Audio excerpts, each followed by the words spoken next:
우리가 지금 겪고 있는 이 기후 위기의 원인이 인간이 배출한 온실가스다. 뭐 이런 건 이제 다들 아실 텐데, 그러면 우리가 과연 얼만큼 더 배출하면 기후 시스템이 회복 불가능한 지점이 이르를 것이냐, 그걸 이제 과학자들이 계산을 한 게 있습니다.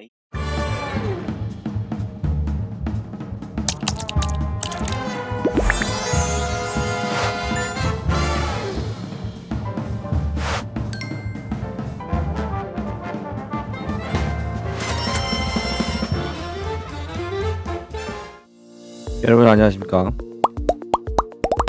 투자 이야기.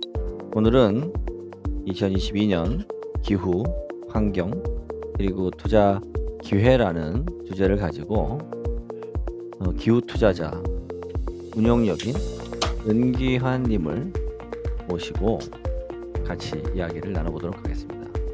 기환님 오랜만입니다. 안녕하세요. 예, 안녕하세요. 반갑습니다. 은기환입니다. 네, 강의를 듣겠습니다. 시작하시죠. 네. 예, 고맙습니다. 자료를 다 보고 계신다고 생각을 하고 말씀을 드리겠습니다. 오늘 이제 기후위기 시대의 투자라는 주제로 말씀을 드리려고 하는데요. 첫 번째 우리는 어디에 있는가라고 해서 배가 있는 그 그림이 있죠. 이게 만평인데, 이코노미스트 작년에 나왔던. 제가 뭐 어디에서 이 기후를 설명할 때 지금 이 그림을 많이 인용을 해서 말씀을 드립니다. 그림을 자세히 보시면 그 맨 앞에 약간 그 항해사라고 해야 되나요? 이 배가 가는 길을 지금 보고 있는 사람들이 있죠. 이 사람들은 이제 말하자면 지금 지구 과학자, 대기 과학자라고 볼 수가 있습니다. 이 사람들이 이제 지구의 기후 시스템이 어디로 가고 있는지를 이제 보고 있는데, 지금 가만히 보면 이 배가 낭떠러지에 이제 막 진입을 한 거고, 이 물이 흘러가는 방향을 보면 이제 조금만 갔을 때 배가 고꾸라질 수밖에 없는 그런 상황에 있습니다. 그러니까 위에 있는 한 분이 이 노를 더 세게 저을 그러한 자원자가 없냐라고 외치는데, 그 배에 앉아있는 수많은 사람들을 이렇게 보시면 대부분 노를 젓지 않고, 그리고 지금 노를 일부 젓고 있는 것처럼 보이지만 힘이 전혀 실리지 않고 노를 젓고 있지 않는 상황인 거죠. 그리고 아주 작은 노를 일부 들고 있는 사람들이 있는데, 약간 이제 뭐 어떻게 보면 저같이 뭔가 기후를 위해 뭔가 해보려고 하는 사람도 있지만 힘이 아주 부족한 그러한 상황입니다. 이 그림에서 우리가 좀 이해해야 될 포인트는 이렇게, 사실은 굉장히 위기 상황에 있고, 뭐 아까 이제 뭐 지구 사랑, 뭐 인류 사랑도 말씀해 주셨는데, 뭐 사랑이라고 볼 수도 있겠지만 사실 조금 더 근본적으로는 이제 생존의 문제입니다. 우리가 이제 지구를 벗어나서는 어느 사람도 살 수가 없는데, 이 지구의 이 기후 시스템이 인간을 포함한 생태계가 더 이상 이제 버티기 어려운 한계 지점에 이미 진입하고 있거든요. 마치 이 배에서 보여주듯이. 그게 이제 조금 더 전문적으로 들어가면, 약간 순서를 넘겨서, 목차 있는 페이지 그 다음 페이지에 이제, 이 이산화탄소 배출량 얼마 남았냐, 이제에 대한 이야기가 있는데요. 우리가 지금 겪고 있는 이 기후 위기의 원인이 인간이 배출한 온실가스다. 뭐 이런 건 이제 다들 아실 텐데, 그러면 우리가 과연 얼만큼 더 배출하면 그 위기 진짜 이제 기후 시스템이 회복 불가능한 지점이 이르를 것이냐, 그걸 이제 과학자들이 계산을 한 게 있습니다. 이게 이제 IPCC 보고서에서 나오고, 그거를 기초로 전 세계 기후 관련 정책이 수립이 되고, 그 뭐 여러 가지 이제 제도나 규제나 이제 나오게 되는데요.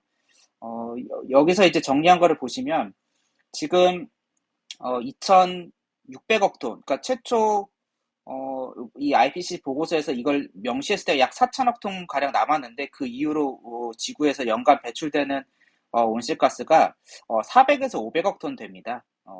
지금도 그 페이스가 뭐 단기에 크게 줄어들 것 같진 않고요.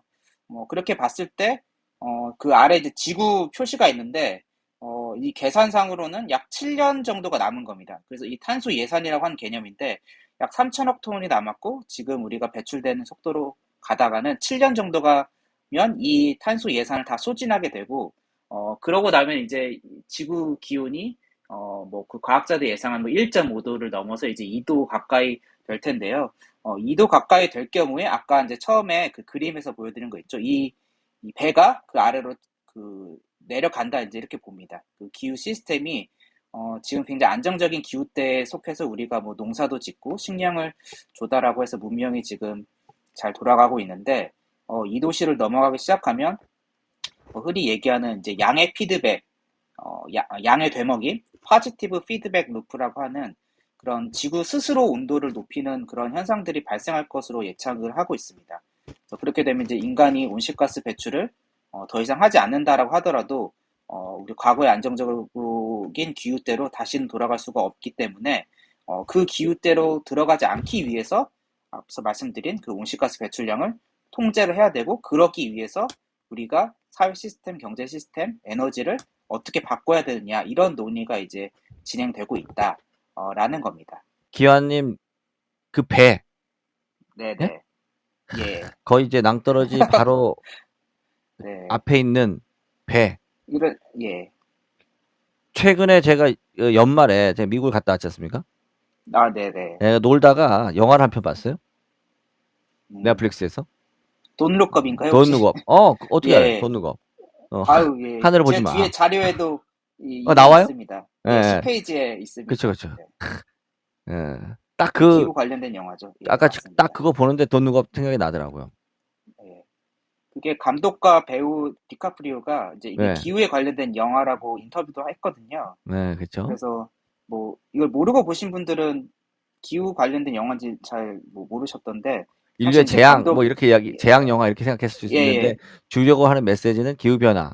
우리가 맞습니다. 예. 1.5도, 지금, 바로, 즉시, 모두가 함께, 대응하지 않으면, 모두가 공멸하는, 얼마 남지 않은. 사실 오늘 제가 아침 새벽에 읽었던 뉴스, 그 기사 중에 하나는 이제 남극의 온도가 지금 유례 없이 30도인가? 예, 예. 30도가 지금 올라가서 원래 영하 한 40도 미치인데 지금 영하 11도 정도라고 하죠.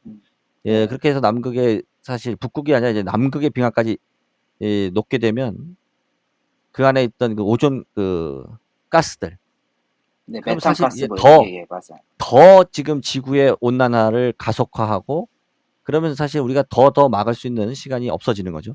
걷잡을 수 없는 상황이고 특히 이번에 뭐 우크라이나, 러시아 사태, 전쟁 역시 그동안 얼마나 많은 그 유럽의 국가들이 사실 어떻게 보면 러시아의 위협에 대해서 대비하기 위해서도 어떻게 보면 지구 중에서 가장 지구 대륙 중에서 가장 이 친환경 재생에너지의 선두주자라고 할 수 있는 유럽마저도 사실 에너지 자립이 안 돼서 그렇죠. 맞습니다. 네. 러시아에 사실은 천연가스 의존해 왔지 않습니까?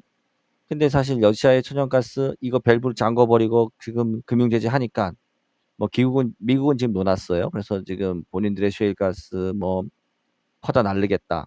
근데 퍼다 날리려면 어떻게 날라야 됩니까? 우리가 LNG 선에 담아 가지고 나르는데 배가 지금 뭐 태양광으로 움직입니까? 뭐 맞습니다. 원자력으로 그래서 이게, 움직입니까? 네. 결국 미국에 있는 에너지를 유럽 대륙으로 옮긴다는 것은 엄청나게 ES적으로 보면 이게 말도 안 되는 얘기입니다. 결국 석유, 화석 에너지 써서 배 태워 가지고 동동동 해서 지금 놉니다. 이거 말이 안 되는 거죠. 사실 인류적인 측면에서 보면 이 전쟁이 주는 여러 가지 메시지들이 있다고 보는데 워낙에 아는 것도 많고 또 관심도 많고 본인 스스로도 이런 기후 변화 자체에 대한 행동을 사실 행동하는 기후 투자자 내가 한 작년에도 그런 얘기 많이 했는데 본인도 그래서 사실은 좀 채식도 하는 거고 예. 쭉 우리가 한번 아까 5페이지였던 것 같아요. BIS 그린스완 보고서부터 시작해서 또 예, 이어서 그럴까요? 말씀 네. 주시죠. 예. 이어서 말씀드리겠습니다. 그래서 이제 과학자들의 메시지를, 금융에서 어떻게 이제 재해석하고 해석을 한 보고서가 여러 가지가 많이 있는데요. 그 중에서 가장 대표적인 게 이제 2년 전에 나왔던 이 BIS 그린스완 보고서입니다. 이 뭐 그린스완이라는 말에서 뭐 좀 약간 유추가 될 수가 있을 것 같은데, 이제 블랙스완이라는 개념을 많이 들어보셨을 것 같아요. 이제 블랙스완은 통계적으로 예측하기 힘든 그러한 위협, 뭐 대표적으로 이제 과거 리만 브라더스의 그 금융 위기가 이제 해당이 될 텐데요. 거기에 이제 비견될 만한 큰 위험이라는 금융 차원에서 위험이라고 해서 이제 그린스완이라고 이름을 지어서 이 보고서가 알려졌고, 이 그린스완의 특징은 블랙스완과는 달리 일단 원인에 대해서는 우리가 명확히 알고 있습니다. 이 일이 벌어지는 원인은 인간이 배출한 온실가스다라는 건 알려져 있는데, 이게 언제, 떻게 어느 정도 규모로 우리에게 피해를 줄지에 대해서는 그거를 지금 예상할 수 없는 것이 특징이라고 할 수 있습니다. 근데 여기에 그 예상되는 위험 중에 가장 최악의 시나리오는 이제 문명이 붕괴될 위험까지도 내포가 되어 있기 때문에 이 위험을 피해야 된다는 게 가장 핵심적인 메시지이고요. 이 BIS가 국제 청산은행 또는 결제은행이라고 해서 이제 금융 은행의 그 감독 기준이나 이런 걸 글로벌 스탠다드를 만드는 곳이잖아요. 그래서 이런 일이 벌어졌을 때 과연 금융시장은 안전한 거냐, 은행 시스템이 안정한 거냐, 이제 이런 거를 측정해 보려고 한 거였는데, 이 그린스완 위험은 워낙 거대하고 이제 그 대응할 수 있는 수단이 없는 거여서, 이제 과거에 이제 블랙스완 같은 위험은 이미 이제 중앙은행이 양적 완화라고 하는 그런 수단으로 극복한 경험이 있고, 앞으로도 이제 블랙스완이 나온다고 해도 그런 식으로 아마 대처를 하지 않을까 싶은데요. 블랙스완과는 달리 그린스완은 금융 차원에서 할 수 있는 대안이 없습니다. 그래서 이 그린스완은 절대 와서는 안 된다는 게 이 보고서의 핵심 메시지이고요. 그 이제 녹색의 그 백조 아래에 보시면 제가 뭐 Framework for Physical and Transition Risk 이렇게 되어 있고, 이게 양쪽으로 한쪽은 트랜지션 리스크가 강하고 한쪽은 피지컬 리스크가 강하고 이렇게 표시가 되어 있는데, 이 그림의 의미는 이 트랜지션 리스크는 전환 위험이라고 해서 우리가 온실가스를 줄이기 위해서 여러 가지 경제 사회적 변화가 발생을 하는데, 그때 발생할 수 있는 위험입니다. 뭐 예를 들어 그 두산중공업이 이제 석탄 터빈을 많이 만들었는데 석탄 시장이 줄어드니까 회사가 어려워졌죠. 이제 이런 것들이 대표적인 예라고 할 수가 있고요. 피지컬 리스크는 이제 물리적 위험이라고 해서 아까 이제 해수면 상승도 잠깐 말씀해 주셨는데, 해수면 상승한다랄지, 그리고 기후가 변해서 식량이 부족해지면 발생할 수 있는 위험, 뭐 이런 것들이 다 피지컬 리스크입니다. 그래서 기후와 관련된 위험은 크게 이 두 가지라고 보통 분석을 하는데요. 이 두 개가 약게 보면은 그 역의 상관관계가 있습니다. 다시 말하자면 빠르게 전환을 하면 할수록 트랜지션 리스크는 커지겠지만, 빠르게 전환하면 대신에 이제 피지컬 리스크는 줄일 수가 있는 것이고, 트랜지션 리스크를 줄이기 위해서 우리가 천천히, 뭐, 가끔 그런 말을 하시더라고요. 이제, 알겠는데 좀 천천히 하자. 이제 그렇게 하면 할수록 피지컬 리스크가 커지는, 그러한 관계에 있습니다. 근데 제가 이제 앞서 말씀드릴 때, 이제 그린스완은 이 피지컬 리스크에 해당이 되는 것이고요. 그렇기 때문에 그 금융 차원에서 피지컬 리스크가 커지면은 대응할 수 있는 수단이 없습니다. 그래서 이걸 종합해 봤을 때 우리가 얻을 수 있는 메시지는 트랜지션 리스크를 최대한 빠르게 전환을 하는 것이 이 물리적 위험과 그린스완 위험을 피하는 유일한 길이다. 이렇게 정리를 할 수가 있습니다. 그래서 이러한 어떤 인식하에 뭐 BIS 보고서뿐만 아니라, 그래서 이제 그 다음 페이지 보면 이제 ESG 또는 기후금융이라는 그런 하나의 새로운 어떤 금융 그 투자 사조가 나오게 된 거 아닌가 이렇게 생각이 들고요. 뭐 ESG 얘기 잠깐만 말씀드리면, 그 이제 유명한 드라마죠. 오징어 게임 많이들 보셨을 것 같은데, 여기 이제 주인공 오일남 할아버지 이러다가 다 죽어와 같은 상황이 이 영화 속과 비슷하게 지금 현재 인류 문명을 지금 진행 중이라고 인식을 하기 시작을 했습니다. 그 다음 페이지 보면 그러면 어떠한 위협이 이 인류 문명을 붕괴시킬 수 있느냐, 지금처럼 한다면, 보통 이제 비즈니스 에즈 유주얼이라고 하는데, 지금처럼 한다면 어떤 위험이 발생할 수 있느냐에 뭐 여러 가지가 있는데, 그 중에 이제 가장 대표적인 게 지금 계속 말씀드리는 기후위기고, 그 외에 이제 폐기물, 그다음에 경제 불평등, 가짜 뉴스 등등은 이 제가 생각하기에 지금 인류 문명의 가장 큰 위협 요소고, 이거를 이제 어떻게 해결할 것이냐가 솔루션이 나와야 되는데, 그 중 하나가 이 자본주의 시스템, 이 금융 시스템을 유지하면서 이 문제를 풀고자 하는 그러한 어떤 전략 중에 하나가 바로 ESG라고 볼 수가 있고요. 그 다음 페이지에 보면 이제 여러 가지 이 지속 가능성을 위협하는 요인 중에 이게 바로 이제 ESG 관련된 요인이겠죠. 그 중에서도 가장 큰 위협은 역시 기후위기다라고 이제 볼 수가 있습니다. 그 영진님 그 월드 이코노미 포럼 이렇게 배경으로 항상 사진이 있잖아요. 지금 여기가 그 제가 인용한 이 탑 5 글로벌 리스크스 인 그 텀스 오브 라이클리후드 돼서 이제 가장 발생 가능성이 높은 전 세계적 위협 5개 매년 이 세계 경제 포럼에서 선정을 하고 있는데 녹색이 이제 기후 환경 대한 위협입니다. 2010년대부터 맨 오른쪽은 2021년이거든요. 제가 윤영을 했는데 이게 이제 보면은 맨 위에 2017년부터 보시면 이제 익스트림 웨더라고 해서 이제 극단적인 그런 날씨 그리고 뭐 클라이밋 액션 페일류에서 기후위기 대응에 실패하는 것 등등에서 주로 기후와 관련된 위협을 가장 좀 가능성 높은 위협으로 지금 보고 있는 게 글로벌 컨센서스이고요. 그 다음 페이지 보시면 올해 역시 클라이밋 액션 페일류가 탑1 그라의 그 심각한 위험이라고 꼽히고 있습니다. 재밌는 거는 지금 우리가 코로나 그 국면인데도 그게 6기로 지금 되어 있죠. 이제 사실은 이제 오미크론까지 오면서 이제는 거의 약간 끝이 보이는 시점에 왔잖아요. 그래서 제 생각엔 앞으로도 이런 그 전염병이 나오기는 분명히 하겠지만은 우리가 지금 전 세계적인 코로나19 경험이 있기 때문에 이 위협은 우리가 충분히 극복하지 않겠는가라고 좀 생각을 하는데요. 이 기후와 관련된 위험은 아까 이제 말씀드린 그 특이점, 2도 정도라고, 2도씨 상승이라고 하는 그 특이점을 넘어서게 되면 사실상 우리가 대응이 불가능할 거라고 지금 보고 있기 때문에 굉장히 큰 위험이고, 아까 설명해 주셨던 Don't Look Up이라는 영화에서도 이에 대한 이야기가 정말 잘 담겨져 있습니다. 혹시 안 보셨다면 꼭 보시기를 추천드립니다. 그래서 이러한 그 ESG 그중에서 기후위기에 대한 차원에서 기후금융이 ESG 중에서도 특히 좀 많이 부각을 받고 있고 제가 다른 어떤 행사에 가서 최근에 알게 된 건데 덴마크의 이제 아카데미커 연금이라고 좀 규모는 크지 않지만 연금이 있는데 여기에도 our decision 이렇게 해가지고 그 투자 의사결정 가장 핵심적인 요인들을 적어놨어요. 여기 보시면 그 기후 관련된 산업에 투자를 하겠다. 기후 위기를 반영을 하겠다. 그리고 맨 마지막 보시면 화석 연료 관련된 투자에 투자 철회를 하겠다. 뭐 탈석탄 같은 거 하겠다는 거죠. 그리고 이제 액티브 오너십은 이제 주주 관여 활동하겠다라고 해서 저희뿐만 아니라 이제 기후 금융을 하겠다라고 하는 것들은 보통 이러한 그런 방식으로 이 금융 시장이 영향을 발휘해서 기후 금융을 그 기후 위기 대응을 하겠다라고 하고 있는 상황입니다.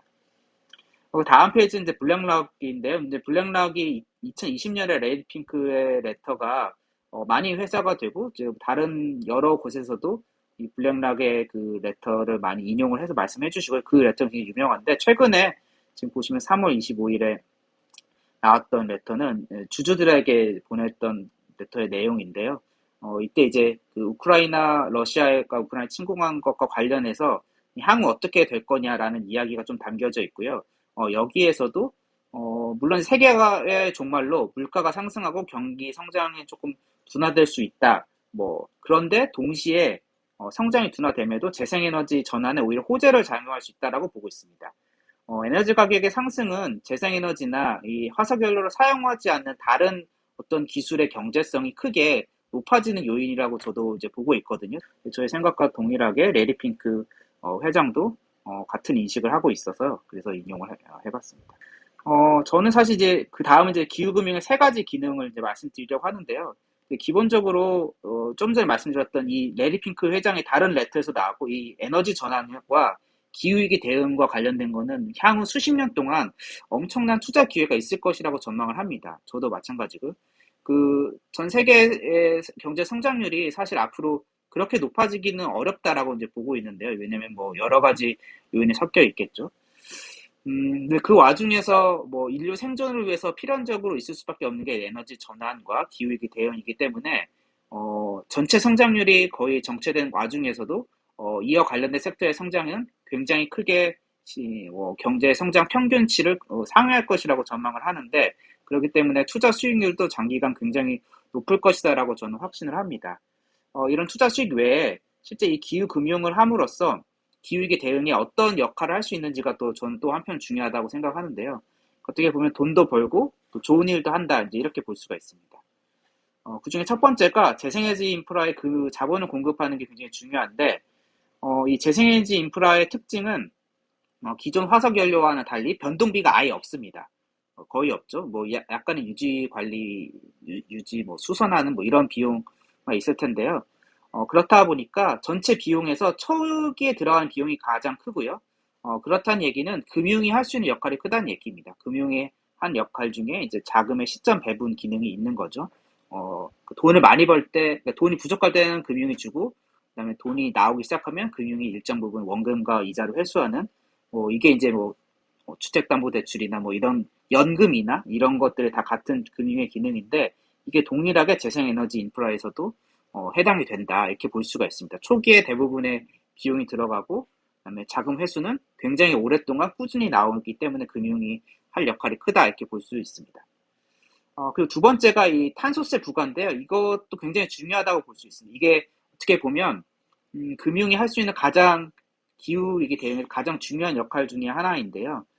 뭐 탄소세라는 건 많이 들어보셨을 것 같습니다. 탄소 배출에 따라서 세금을 부과하는 그런 시스템인데, 그게 이제 금융에서도 탄소 배출하는 곳에 투자를 하지 않음으로써 탄소세 부과와 유사한 효과를 거둘 수가 있습니다.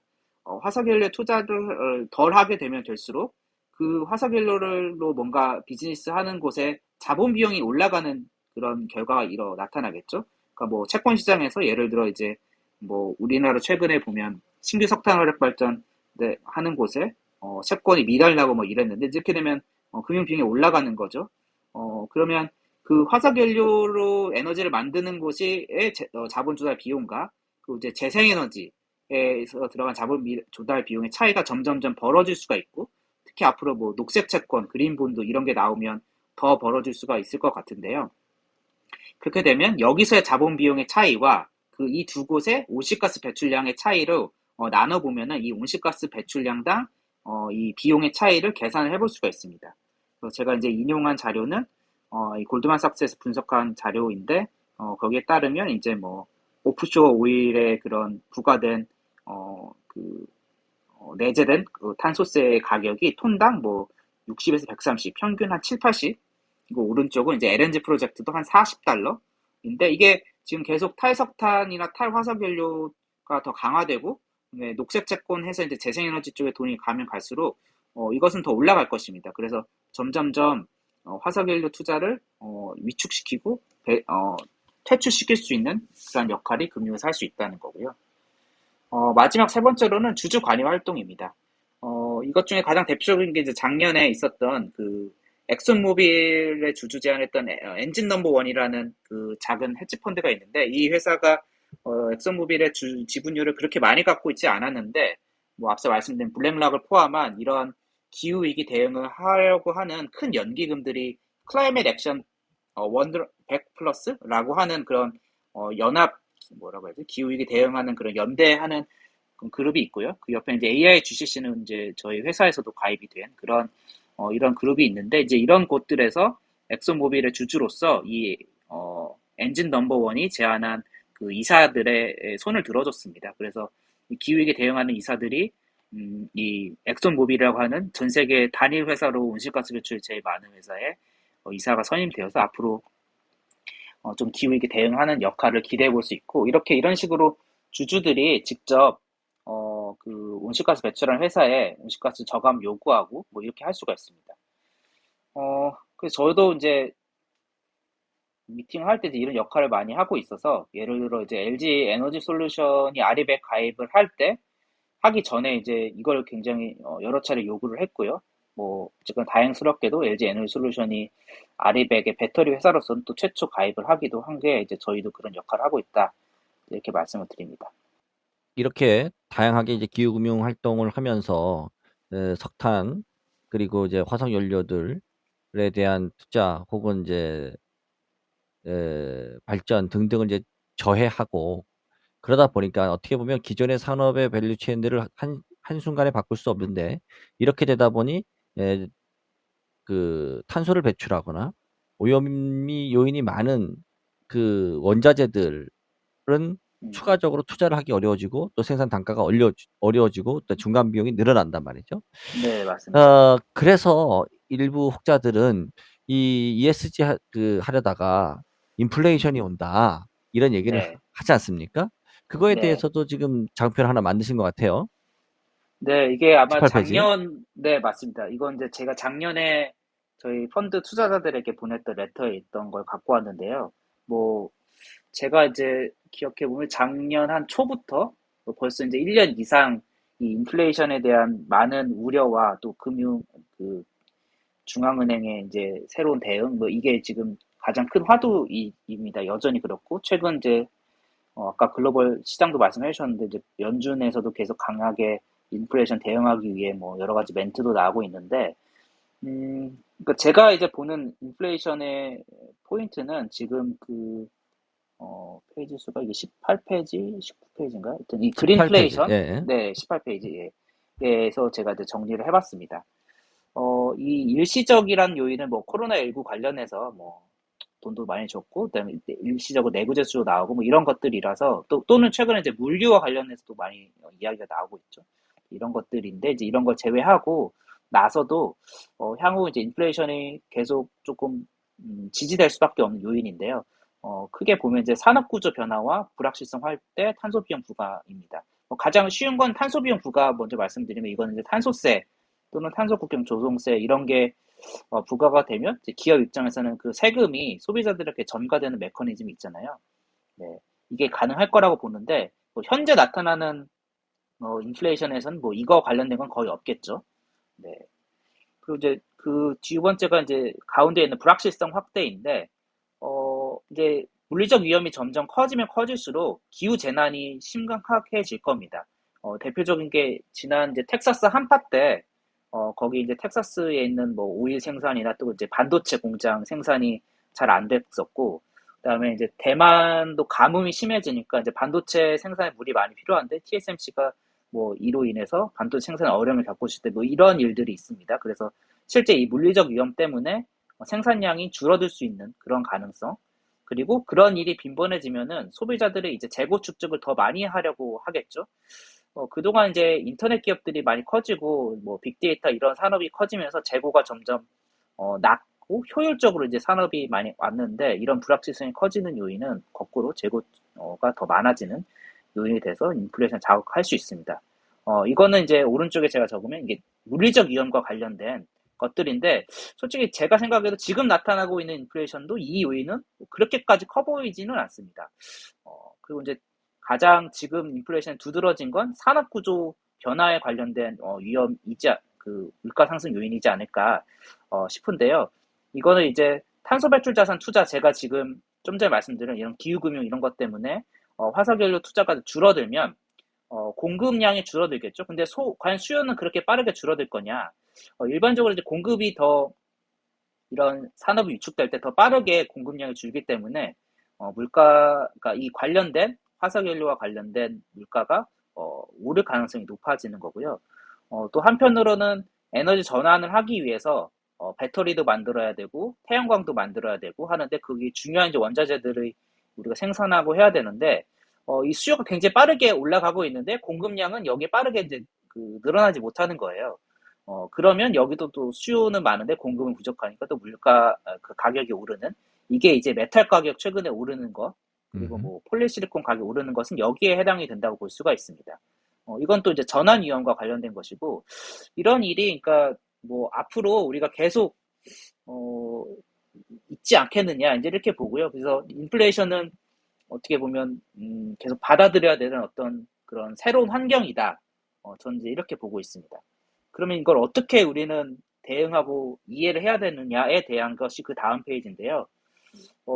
아까 말씀해 주신 것처럼 일부에서는 이게 지구 살리려다가 내가 죽겠다. 그래서 물가가 오르니까 마치 이제 이 기사를 열어서 읽어보시면 이렇게 하면 안 될 것처럼 너무 빨리 하면 안 될 것처럼 이렇게 이야기를 이제 주장하시는 분들이 있습니다. 그게 이제 제가 아까 그린스완 보고서에서 말씀드렸던 천천히 하면 나중에 물리적 위험이 커지는 그렇게 될 가능성이 높아지는 건데 그에 대해서 또 ECB에서 작년에 그 클라이메트 스트레스 테스트라고 하는 기후 스트레스 테스트를 한 보고서가 있습니다. 그래서 거기서 좀 분석이 됐는데 그 오른쪽을 보시면 우리가 어떻게 대응하느냐에 따라서 2100년까지의 GDP 그 충격을 다 정리해 놨습니다.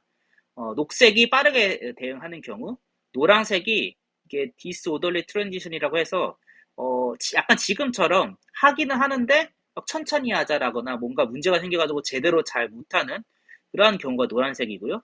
그다음에 이제 빨간색은 그냥 아예 안 하는 경우입니다. 뭐 명확합니다. 그 GDP가 녹색이라고 해도 사실은 GDP 감소가 분명히 있습니다만 빨간색과 노란색 대비로는 훨씬 적다라고 이제 볼 수가 있죠. 네. 그리고 이제 왼쪽이 바로 이 에너지 프라이스 향후 경로인데요. 이것도 2050년까지인데 그 녹색 선을 보시면 2020년부터 2025년까지는 약 10%가량의 상승을 예상을 하고 있지만 그 뒤에는 점점 내려올 것이라고 예상을 하고 있습니다. 이것이 이렇게 되는 것은 제가 이야기로는 약 5년 동안은 제가 앞서 말씀드린 그 전환과 관련해서 탄소 배출 자산은 빠르게 줄고 에너지 그 전환하는 과정에서 이제 수요가 뭐 우리 뭐 지금 난방도 다 이제 가스를 하고 있었는데 이런 등등의 이유로 5년 동안은 그 전환 과정에서 물가가 오를 수는 있는데 그 이후에 이제 점점점 재생에너지 시스템이 더 보급이 되면 될수록 이 재생에너지는 한계 비용이 0인 에너지원이잖아요. 그래서 우리가 추가적인 비용이 거의 들지 않게 됩니다. 그렇기 때문에 이 재생에너지가 점점점 많아지고 배터리도 많아지고 하면 할수록 에너지 비용은 점점 떨어져서 2050년에는 매우 많이 떨어질 것으로 예측이 되고 있죠. 여기 잠깐 보시면 빨간색 같은 경우에는 일단 GDP가 나중에 엄청 깔기 때문에 우리가 이 선택을 해서는 안 된다고 저는 보지만 만약에 우리가 지금 유가가 이렇게 올랐을 때 모든 경제 주체들이 그럼 천연가스 그다음에 오일 이런 거 투자해야겠다라고 하면 지금 당장은 이 물가가 잡힐 수 있을 겁니다. 유가가 내려오고 해서 투자를 많이 하니까. 그럼 향후 10년 동안은 좀 유가가 안정적이지만 그 이후에는 더 이상 물가가 안정적이지 않아요. 왜냐하면 그 물리적 위험이 커지게 되면은 이제 생산이 뭐 텍사스 원유도 생산이 불가능해진다거나 뭐 한파가 심해져서 예를 들면 그리고 뭐 러시아만 하더라도 영구 동통치 놓으면 거기 있는 뭐 유전 시스템들 다 붕괴되고 무너지고 하는 것이 기사가 나오더라고요. 이제 그런 것 등등일 것 같아요. 그렇게 되면 더 이상 생산량을 늘리기 어렵기 때문에 에너지 가격이 더 이상 떨어지지 않는 것 같습니다. 그리고 이제 디스오더리 트랜지션이 약간 이제 애매모호하게 하는 경우인 것 같은데, 그러면은 조금 더 오랫동안 인플레이션이 진행이 되긴 하겠지만, 결국에 여기도 그래도 나중에는 조금 떨어지긴 하는 걸로 전망이 되어 있습니다. 그래서 결론은 뭐 지금 당장은 조금 인플레이션 높아질 수 있겠지만 사실 저는 이거를 통해서 그 블랙락 레터에서 말을 했던 것처럼 좀 우리가 에너지 전환을 좀 속도 있게 하는 어떤 그 계기가 될 거라고 보고 있고요. 그게 더 바람직하고 그게 궁극적인 인플레이션을 잡는 일이라고 생각을 합니다. 그래서 그 다음 페이지 보시면 최근에 그 미국 재무장관 옐런도 오히려 재생을 더 빨리 했었어야 된다라고 그래서 이 ESG 때문에 뭔가 문제가 있었다라고 보지 않는다 이런 메시지를 인터뷰를 한 적이 있고요. 그리고 이제 유럽은 이미 독일도 이제 재생에너지를 속도를 더 내고 있고 그다음에 이 EU 집행위원장인 우르줄라 집행위원장 역시 이 기사 내용을 보시면 조금 더 재생에너지에 또 과감하게 투자를 하겠다라고 얘기가 나오고 있고 관련된 정책들이 좀 나오고 있는 상황입니다. 그래서 뭐 일부에서는 이게 ESG나 재생에너지 투자하는 것이 뭐 내가 죽겠다 뭐 이런 상황인 것으로 주장은 하시지만 실제 지금 움직임은 그렇지 않다라는 것이 이제 핵심입니다. 조금 속도감을 주기 위해서 제가 네, 조금 질문 드리면서 쭉쭉 지나가자면, 사실 그렇게 해서 지금까지는 이제 앞에 이제 위험 요인들 많이 얘기했어요. 근데 사실은 그렇기 때문에 이제 기후 투자자 관점에서 보면 여기서 기회 요인들을 찾아야 되지 않습니까? 네 맞습니다. 네, 기후 위기를 완화할 수 있는 쪽, 또 기후 위기에 적응하는 그런 두 가지 큰 방향으로 IPCC에서 정리가 되었는데 22페이지입니다. 요 부분부터 해서 우리가 지금 그 투자 유니버스를 어떻게 꾸며가고, 또 주로 투자 유니버스 내에서 크게 어떤 카테고리를 에 좀 주목해야 되는지를 좀 빠르게 한번 얘기해 볼까요? 네. 어, 그 여기까지는 이렇게 이제 지금까지 상황과 우리가 어떻게 이해해야 되는지 시장 상황에 대해서 말씀드린 거고, 그럼 어떻게 투자를 해야 되느냐에 대한 내용을 이제 말씀드립니다. 그 아까 이제 IPCC 그 말씀하신 페이지가 이제 23페이지인데 기후위기 관련된 거는 활동을 크게 이제 미티게이션 어댑테이션이라고 합니다. 적응과 완화 또는 뭐 감축이라고 볼 수가 있는데 온실가스를 줄이는 데 필요한 것은 이제 미티게이션 감축이고 그다음에 이렇게 뭐 기후 재난이 있다거나 해수면 상승하거나 이제 이와 관련해서 우리가 필요한 경제 활동은 어댑테이션이라고 하는데 이쪽에 다 투자를 할 수가 있을 겁니다. 계속 투자 기회가 저는 많을 거라고 보고요. 그 다음 페이지 보면 그 중에서 이제 미티게이션과 관련해서는 온실가스 배출을 줄이는 것이 그 핵심이기 때문에 어디서 온실가스 배출이 나는지를 그거를 따져서 관련된 산업과 투자 아이디어를 이제 우리가 도출해 낼 수가 있습니다. 근데 실제 이제 온실가스 배출의 대부분은 에너지이기 때문에 그래서 우리가 이제 에너지 전환 이야기를 하는 것이고요. 그래서 에너지 생산과 관련해서 뭐 태양광 풍력 그리고 이거를 저장하는 에너지 산업이 또 ESS, 수소 이런 것들이 중요해지는 이유가 됩니다. 그 다음 페이지 보시면 이제 저희 펀드가 투자하는 그러한 범위를 정리를 하는 건데요. 그래서 이제 기후위기 적응이 있고 가장 큰 오른쪽에 보시면 가운데 이제 탄소 중립이 있는데 이게 이제 미티게이션에 해당이 되는 거죠. 온실가스를 줄이는.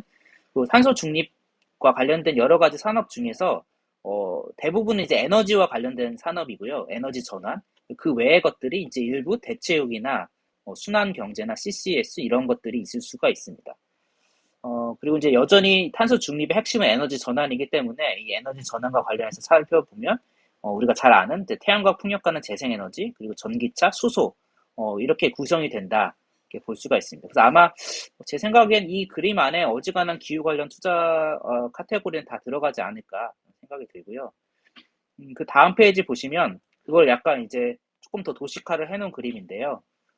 에너지 생산과 관련해서 좀 여기서 우리가 주목해야 될 것은 가운데 있는 에너지 저장입니다. 왜 그러냐면 이 에너지 생산은 우리가 이제 과거 화석 연료와 이제 비교해 봤을 때, 재생에너지로 바뀌게 되면, 재생에너지로 바뀌게 되면 이제 태양광 풍력이 자연 조건에 따라서 생산량이 많이 바뀌게 됩니다. 뭐, 낮에는 생산이 되는데 지금 밤에는 태양광 생산이 안 되겠죠. 근데 우리가 에너지를 밤에도 써야 되니까 이런 생산과 소비의 불일치를 해소하기 위해서 매우 필연적으로 생장할 수밖에 없는 게 바로 이 에너지 저장인 거고, 에너지 저장은 기존의 화석연료 시스템에서는 별로 중요하지 않게 다뤄지다가, 이 기후와 관련해서는 굉장히, 기후위기 대응과 에너지 전환에서는 매우 중요하게 부각을 받을 수밖에 없습니다. 그래서 여기에 해당하는 게 이제 전력망을 어떻게 운영할까와 관련 그런 산업도 있을 수가 있고요. 뭐 2차 전지 역시 지금 전력망과 연결되어서 전력을 저장하는 역할로도 주목을 하고 있고 또 한편으로는 또 장기간 에너지 저장에는 배터리가 방전되는 것보다 수소가 유리하다 이런 전망 분석이 있기 때문에 지금 수소 역시 에너지 저장원으로서 주목을 받고 있습니다. 그래서 저희가 만약에 기후 관련 투자를 해서 수익을 내고 싶으시다라고 하면 그냥 하나만 꼬집으면 이 에너지 저장, 배터리, 수소에만 집중해도 될 것 같다라는 게 저의 생각입니다. 그 다음 페이지는 그런 걸 또 다시 한번 그 정리하기 위해서 이제 사단법인 넥스트 이곳 자료가 굉장히 좋아서 인용을 했는데요. 이 각각의 이제 재생에너지, 수소가 그리고 이 온실가스 배출원인 전환 부분, 건물 부분, 뭐 운송 부분 등등에 있어서 어떤 역할을 주고받는지인데 이 그림의 핵심은 여기 보면 제가 그 농자 천하지 대본 뭐 이런 옛날에 말이 있잖아요. 농자가 제일 근본이다. 근데 저는 이제 재생 천하지 대본이라고 해서 모든 우리의 이제 에너지나 경제 시스템의 핵심은 재생 에너지 자원이 우리나라에 얼마나 많으냐로 좌우될 것이다 이렇게 보고 있습니다. 그래서 그만큼 재생 에너지를 구축하는 게 중요하다라고 생각을 하고요. 그래서 그 다음 페이지부터는 이제 그 그리드 재생 에너지와 관련된 이제 전력망과 관련된 그 이야기고요. 이 전기로 에너지를 다 바꾸게 되는데, 그렇기 때문에 이제 전기 수요도 엄청 2배 이상 커질 거라고 보고 있는데, 그 중에 일부만 저장하려고 해도, 그냥 단순 계산으로 저는 이제 뭐 100테라와트 이상의, 전기 그 저장 설비가 필요할 것이다. 이제 이렇게 전망을 하고 있고, 그 다음 페이지는 시간 관련상 뭐 빠르게 설명드리긴 힘들 것 같은데요. 뭐 이 전력과 관련된 그런 AI 그런 시장도 열릴 것이라고 보고요. 그 다음 페이지는 이제 테슬라가 이제 이 ESS 배터리를 얼마나 많이 생산하고 있는지에 대한 내용이고 그 다음에도 그 전력 관련해서 이제 뭐 전력 교류와 직류의 송전을 어떻게 바꾸냐에 따라서 에너지 효율을 높일 수 있는 그런 기술을 갖고 있는 솔라에츠라는 회사 뭐 이런 것들이 다 에너지와 관련되고 전력망, 그리드와 관련된 그러한 투자 아이디어인데 거기서 많은 투자 아이디어를 생각해 볼 수가 있을 것 같습니다. 발표는 사실 여기서 마치고요. 어, 오늘은 뭐 구체적으로 또 어떤 것들 투자할 것이냐, 거기까지 뎁스 있게 가진 않았지만, 대전제 차원에서 이것이 왜 글로벌 메가 트렌드 중에 하나인 기후라는 어젠다인가. 그리고 이 기후라는 이 어젠다가, 결국은 기후금융이라는 어젠다가, 기술의 문제와 인구 사회의 문제와 다 이게 촘촘하게 연결이 되어 있지 않나라고 생각을 합니다. 기환님, 네네. 오늘 재밌었어요. 고맙습니다. 네, 네.